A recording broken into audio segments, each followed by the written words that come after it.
ಅದು ತುಳುನಾಡಿನ ಕಾರಣಿಕದ ದೈವಸ್ಥಾನ. ಸುಮಾರು 15 ಕೋಟಿ ಬೆಲೆಯ ದೈವದ ಆಭರಣ ಭಂಡಾರದ ಮನೆಯಲ್ಲಿತ್ತು. ಆದರೆ ಇತ್ತೀಚೆಗಿನ ವಿವಾದದಿಂದ ಭಂಡಾರ ಮನೆಯಲ್ಲಿದ್ದಂತಹ ದೈವದ ಆಭರಣ ಜಿಲ್ಲಾಧಿಕಾರಿ ಕಚೇರಿ ಸೇರಿದೆ. ಆ ಕುರಿತ ಒಂದು ರಿಪೋರ್ಟ್ ಇದೆ, ಬನ್ನಿ ನೋಡಿ.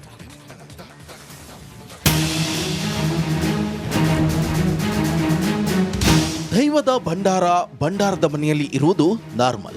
ಆದರೆ ಮಂಗಳೂರಿನಲ್ಲಿ ನಿರ್ಮಾಣ ಹಂತದ ಹೊಸ ಭಂಡಾರದ ಮನೆ ಧ್ವಂಸವಾಗಿದೆ. ಕೊನೆಗೆ ಭಂಡಾರದ ಮನೆಯಲ್ಲಿ ಇರಬೇಕಾದ ದೈವದ ಆಭರಣ ಜಿಲ್ಲಾಧಿಕಾರಿ ಕಚೇರಿ ತಲುಪಿದೆ. ಕೊಂಡಾಣ ಪಿಲಿಚಾಮುಂಡಿ ಬಂಟ ದೈವಸ್ಥಾನ ದಕ್ಷಿಣ ಕನ್ನಡ ಜಿಲ್ಲೆಯ ಅತಿ ಕಾರಣಿಕ ಕ್ಷೇತ್ರವಾದ ದೈವಸ್ಥಾನ.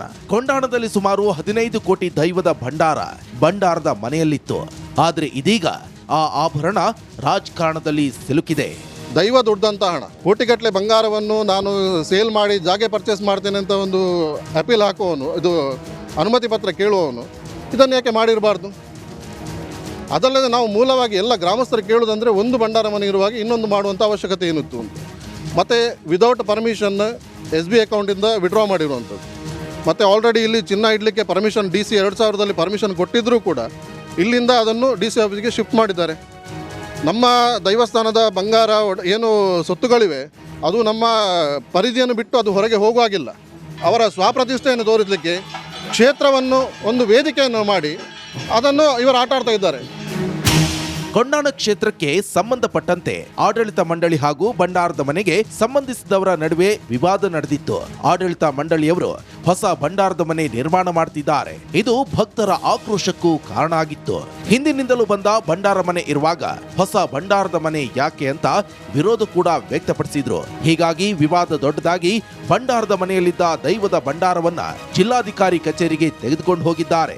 ಇದು ಭಕ್ತರ ಆಕ್ರೋಶಕ್ಕೆ ಕಾರಣವಾಗಿದೆ.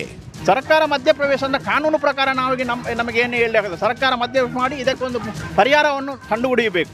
ಯಾಕಂದರೆ ಇತಿಹಾಸ ಇರುವಂಥ ಭಂಡಾರ ಮನೆ, ಯಾಕಂದರೆ ಅದು ಇತಿಹಾಸ ಇಲ್ಲ ಅಂತಲ್ಲ, ಹೊಸದಾಗಿ ನಾವೊಂದು ಎಲ್ಲಿಯೋ ಒಂದು ಕಟ್ಟಿದ ಭಂಡಾರ ಮನೆ ಅಲ್ಲ, ಇತಿಹಾಸ ಎಲ್ಲರಿಗೂ ಎಲ್ಲ ಭಕ್ತರಿಗೂ ಗೊತ್ತಿರುವಂಥ ವಿಚಾರ. ಅದರಿಂದ ಇದನ್ನು ಉಳಿಸಿಕೊಳ್ಳಿಕ್ಕೆ ಸರ್ಕಾರದಿಂದ ಸಹ ನಮಗೆ ಸ್ವಲ್ಪ ಸಹಾಯ ಬೇಕು ಅಂತ ನಾನು ಈ ಕೆಳಗೆ ಇಷ್ಟಪಡ್ತೇನೆ. ಇನ್ನೇನೋ ನಮಗೆ ಆಲೋಚನೆ ಮಾಡಲಿಲ್ಲ. ನಾವು ಇಷ್ಟೋ ತನಕ ಆ ದೈವ ಹೇಗೆ ಹೇಳ್ತದೆ ಅಂತ ನಾವು ದೈವದ ಮನಸ್ಸಿನಲ್ಲಿ ನಾವು ಕೈ ಮುಗಿದೆ ಇದ್ದದ್ದು.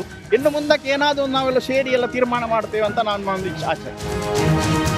ಒಟ್ನಲ್ಲಿ 100 ವರ್ಷಗಳಿಂದ ಭಂಡಾರದ ಮನೆಯಿಂದ ಭಂಡಾರ ಹೋಗುವ ಪದ್ಧತಿ ಇತ್ತು. ಆದರೆ ರಾಜಕೀಯ ಕಾರಣದಿಂದ ವಿವಾದ ಭುಗಿಲೆದ್ದು ಸದ್ಯ ಜಿಲ್ಲಾಧಿಕಾರಿ ಕಚೇರಿ ತಲುಪಿದೆ ದೈವದ ಭಂಡಾರ. ಮುಂದೆ ದೈವ ನೇಮೋತ್ಸವ ಸಂದರ್ಭ ದೈವದ ಯಾವ ತೀರ್ಮಾನ ಕೊಡುತ್ತೆ ಕಾದು ನೋಡಬೇಕಿದೆ. ಕ್ಯಾಮರಾ ಪರ್ಸನ್ ದಿವಾಕರ್ ಪದ್ಮುಂಜ ಜೊತೆಗೆ ದಿನೇಶ್ ಕಾಶಿಪಟ್ನ, ರಿಪಬ್ಲಿಕ್ ಕನ್ನಡ, ಮಂಗಳೂರು.